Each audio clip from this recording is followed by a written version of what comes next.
5 राज्यों में विधानसभा चुनाव में अब बेहद कम दिन रह गए हैं। ऐसे में राजनीतिक दलों ने पूरी ताकत झोंक दी है। हालांकि इन 5 राज्यों में से सबसे ज्यादा किसी राज्य पर सबकी नजरें लगी हुई हैं तो वो पश्चिम बंगाल में किसकी बनेगी सरकार, इसको लेकर ओपिनियंस पोल समय समय पर सामने आते रहे हैं। बंगाल में 27 मार्च से वोटिंग शुरू होने जा रही है और 29 अप्रैल तक चलेगी।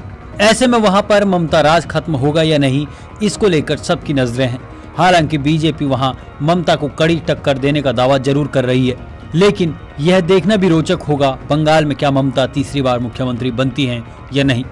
इतना ही नहीं, क्या वहां पर मोदी और अमित शाह का जादू चलता है या नहीं, इसको लेकर भी लोगों में अच्छी दिलचस्पी है। इतना ही नहीं, ममता बनर्जी तीसरी बार सत्ता में वापसी का सपना देख रही है, तो बीजेपी राज्य में 200 से ज्यादा सीटों का डंका बजाने का दावा जरूर कर रही है। लेकिन ओपिनियन पोल्स बीजेपी को तगड़ा झटका देते नजर आ रहे हैं।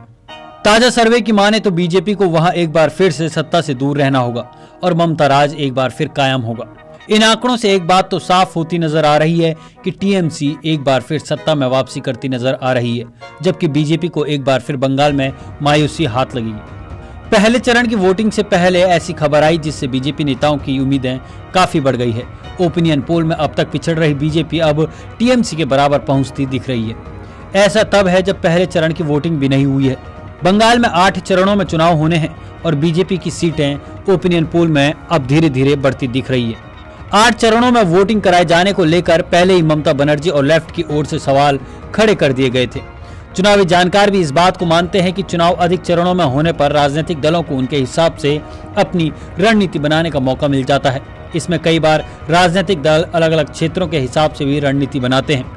ओपिनियन पोल का जो ट्रेंड है, फिलहाल उससे बीजेपी को फायदा मिलता भी दिख रहा है, लेकिन हर किसी के ओपिनियन पोल अलग अलग हैं। वहीं एबीपी सीएनएक्स ओपिनियन पोल में बीजेपी और टीएमसी के बीच कांटे की टक्कर का अनुमान है। ओपिनियन पोल के मुताबिक ममता बनर्जी की अगुवाई वाली टीएमसी को 136 से 146 सीटें मिल सकती है, वहीं बीजेपी को 130 से 140 सीटें मिलने का अनुमान लगाया गया है, जबकि राज्य में बहुमत का जादुई आंकड़ा 148 है।